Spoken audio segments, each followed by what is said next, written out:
Hey guys, last fan of the night. Um, so I did a lot of ranting about this video, about my problems with Alexa, and about this fan. If you're interested in hearing it, go to the outtakes reel. That's not why it's an outtakes reel. I would have left all that in, but I had another reason to start the video over. Short version is this. I've spent all day trying to get the Echo working back in the garage, and it turned out to be a bad USB power strip. Um, so it's taken a day for reasons I elaborated. You'll see them in the outtakes. And then I was talking about how I'm one step closer to finding my childhood Island fans. And if this one had the factory down rod and the factory canopy, this would be my childhood version. The blade brackets are more towards polished brass than this one, but clearly they didn't care. Like you would see these polished brass with you'd see polished brass brackets on antique brass fans a lot with these. You'd see polished brass brackets on brown fans that were supposed to be brown and brass.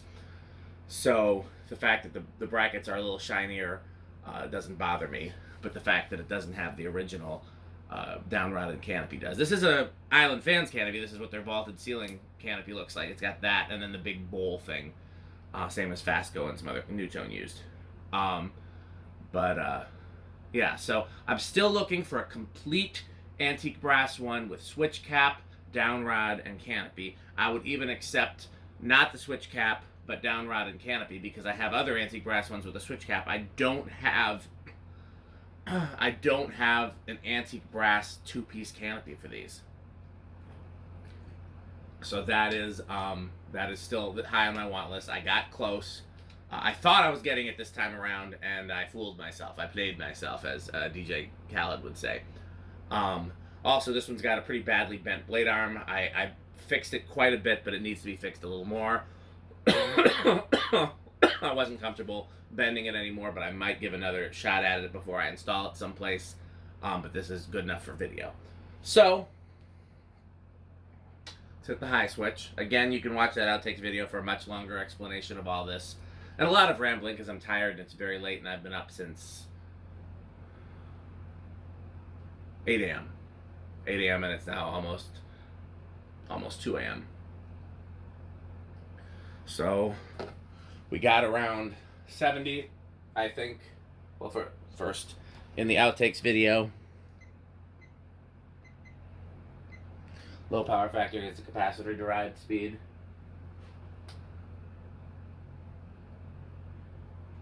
Oh, a little different.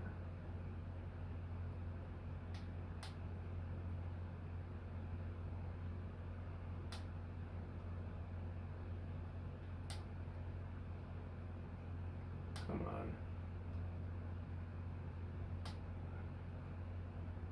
Once in a while you get some numbers that you just know are way off base. Yep, 75 this time around.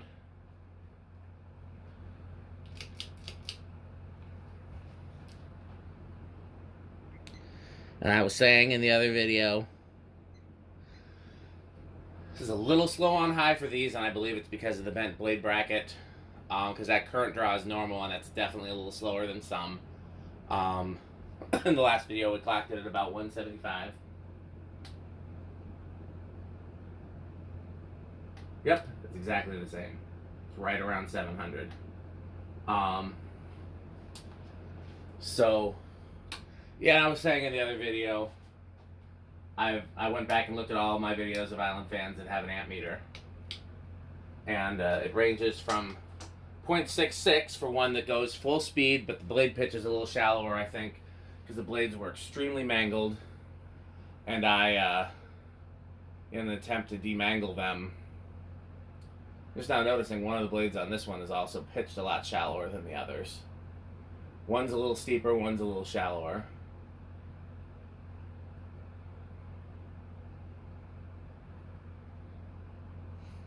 But again, I'm not going to screw with it any further until it's time to install it. Probably if I was going to install these, man, if I could find some, I'd probably see if I get a canopy 3D printed, honestly. Because that canopy is just such a part of the look to me.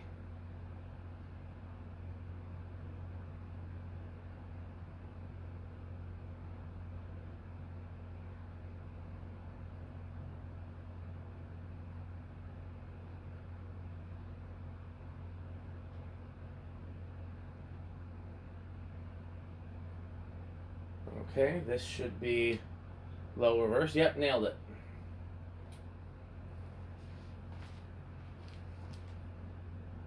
Same.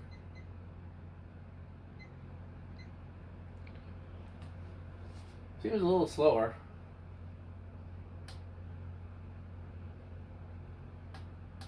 It's a hair slower. Not a lot slower. I think it might be more appearance.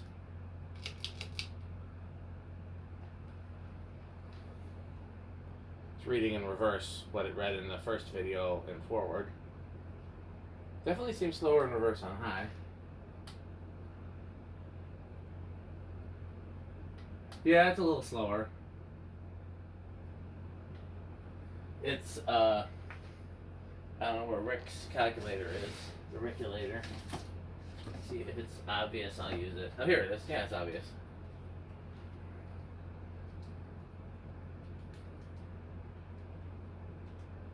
Yeah, about 170 on high, about 170 or four. Oh. I'm not tired. You're tired. It's about 175 on forward, 170 in reverse. So I think this is gonna start. These usually start pretty young. I'm gonna guess 1 or 2. I'll do my.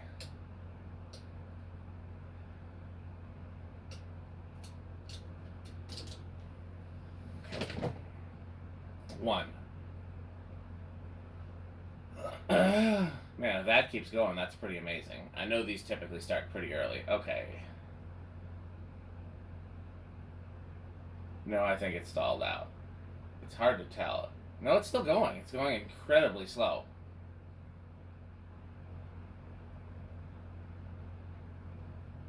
Now I think it's stalled out.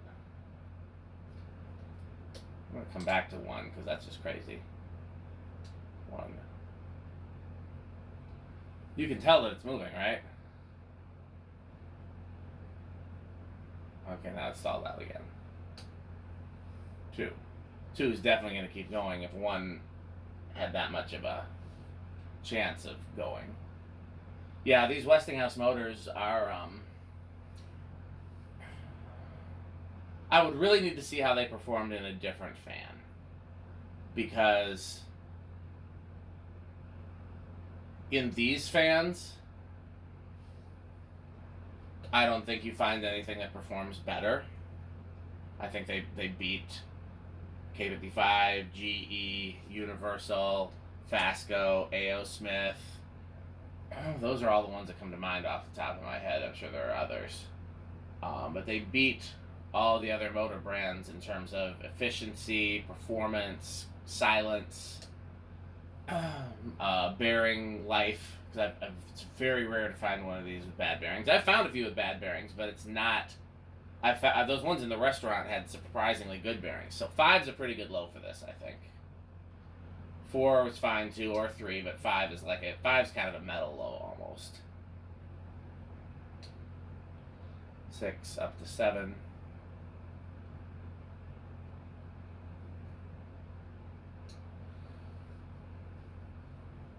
Yeah, like I said, in terms of how these fans perform, I've never had one that I recall that was noisy. They always move great air. They have a really steep blade pitch, so that motor obviously can handle a lot of torque. Their current draw is lower than a K55, a K63, or a GE.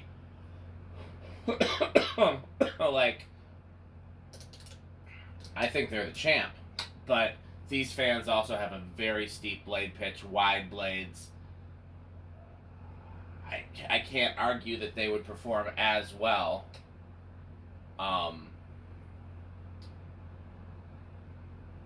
If they were on a more conventional fan.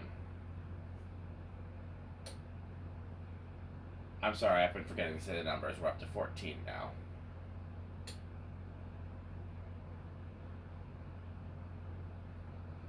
This is one where I don't know if you want a fast medium. This is 15, and your medium's still not super fast. So, let's see where your fast medium would be. Because if you want, I don't know how you get a range of speeds on a wall control other than a solid state is what I'm getting at. Because to get a backed off high for a medium. Like if you're doing a 4-speed and you want a backed off high, I'm up to 17 and it's still a ways from high. Maybe an 8-12-20, but the 8's not a slow low, so I don't know if there's a control that gives you a range. I'd probably do 6-8-14 is going to be too fast on low too. 4-7-11 is going to be too slow on medium. It's interesting that as a 2-speed fan, the range of speeds is actually pretty decent. As a 4-speed fan, it's hard to, I guess 5, 10, 15 is probably going to be the closest, but here's your 20, that's your backed off high. I mean, here's high. See how much you still have to go? So 25 30 40, so we never go over. I have nothing technologically to back this up, but in my mind, a fan not having a resonant frequency somehow makes it a better quality motor. I think it's just because a lot of the motors that perform really well don't have resonant frequencies. K63s do, and we know K63s are in some ways great performing motors and in some ways not. Same with shaded pole. So I feel like it kind of holds up. I'm not basing that on anything other than gut instinct. So I think it's going to be silent in the solid state. I've had these on the solid state before, and you couldn't hear a thing.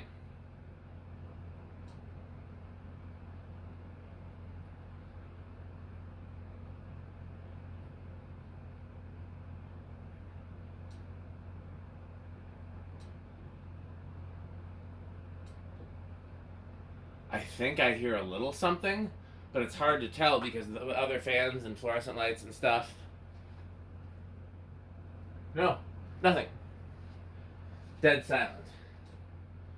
0 to high, I would normally guess big Inrush, but having been watching the amp meter, I'm actually going to go with no Inrush because it didn't look like there was one at any point during the test. So I'm going against my instinct and going with observation.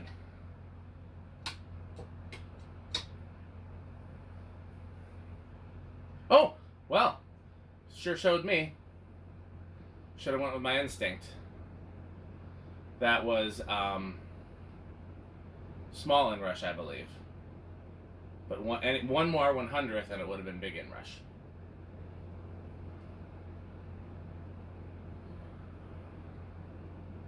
Okay.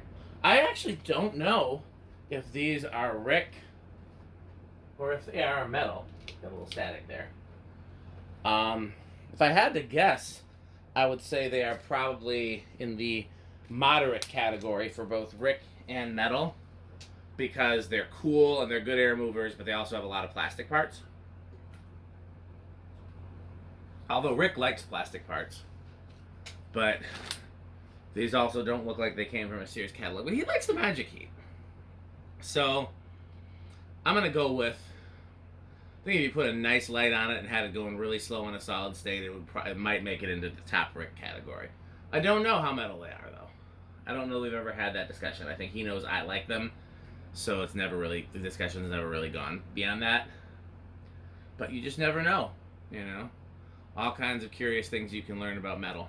So, okay, well that's going to be the last fan video for tonight.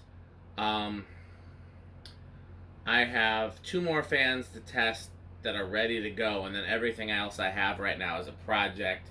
But I believe I also have some fans arriving. I haven't bought any fans in a long time, but I believe I have some fans arriving that are shipping this week, so they'll be arriving next week. And if they don't have any shipping damage, and if the seller includes everything the way they're supposed to, then they will be ready to go too. And then I've got a fan that a manufacturer sent me that they've been waiting on their test video. But I want to do it when both Tweedledum and Tweedledummer are here. Because I want them to have the best test video that they can have.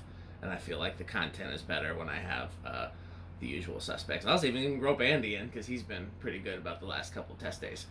So, yeah.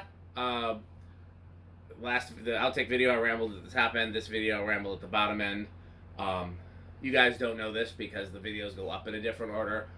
If I have the energy to stay up any later, I'm either going to record some Kellerman vlogs or some workbench videos, because I've been working on getting prepped for those, both in terms of clearing the spaces, making my notes. Both of those type of videos have notes. Gathering my glasses, all the little silly stuff that I do. So, yeah, you might see those soon, rather than later. At the time that I'm recording this, the last workbench video to go up, I think, was SMC, and I think Union is next. Either Union, I can't remember if Wingtat. Okay, so it's the Hong Kong Big Three: SMC, Wingtat, and Dinway. And I can't remember which of those has gone up yet or not. I know SMC went up today. I can't remember if the other ones have gone up yet. So I know there is those, and then Union, and then I don't actually know what's next. Those are the ones I've recorded already. I don't know what I'm going to record next. I got a lot of notes. Just if you've stuck with me this long, I'll give you some sneak previews. There's a Menards one coming up.